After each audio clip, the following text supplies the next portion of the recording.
ترجمان پاک فوج نے دو ٹوک پیغام دیا ہے کہ ریاست اور عوام کو کسی فرد واحد کی خواہش کی بھینٹ نہیں چڑھایا جا سکتا۔ ترجمان پاک فوج نے یہ بھی بتا دیا کہ ایسا ہو نہیں سکتا کہ خیبر پختونخوا میں ریاست مخالف قیادت لائی جائے۔ اسٹیبلشمنٹ بھی ریاست کا ادارہ ہے۔ امید ہے کہ خیبر پختونخوا میں عوام کی سلامتی کے لیے افغانستان سے سیکیورٹی کی بھیک مانگنے کی بجائے حفاظت کی ذمہ داری خود لی جائے گی۔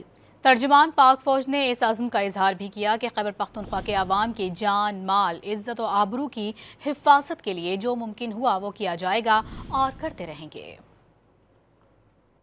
پہلی بات یہ ہے کہ ریاست پاکستان کی طرف سے جاری دہشت گردی کے خلاف آپریشنز پر جو ایک جھوٹا، فرضی اور من گھڑت بیانیہ بنایا جا رہا ہے اور شہداء اور افواج پاکستان اور پولیس کی قربانیوں کی تصدیق کی جاتی ہے، یہ اس سیاسی اور مجرمانہ گٹھ جوڑ کے مذموم عزائم کی عکاسی کرتی ہے۔ یہ جو خیبر پختونخوا میں دہشت گردی ہے، اس کے پیچھے یہی سیاسی اور مجرمانہ گٹھ جوڑ ہے۔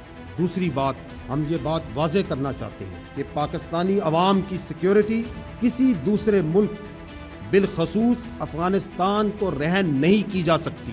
صرف ریاست، افواج پاکستان اور اس کے قانون نافذ کرنے والے ادارے ہی پاکستان کی عوام کی سیکیورٹی کے ضامن ہیں۔ کسی فرد واحد کو یہ اجازت نہیں دی جا سکتی کہ وہ اپنی ذات اور اپنے مفاد کے لیے پاکستان اور خیبر پختونخوا کے غیور اور باعزت عوام کی جان، مال اور عزت کا سودا کرے۔ اس پرورٹڈ سوچ کی، اس مجرمانہ بیانیے کی قیمت کون ادا کر رہی ہے؟ آپ کی فوج، آپ کی پولیس، آپ کے بچے، آپ کی بچیاں۔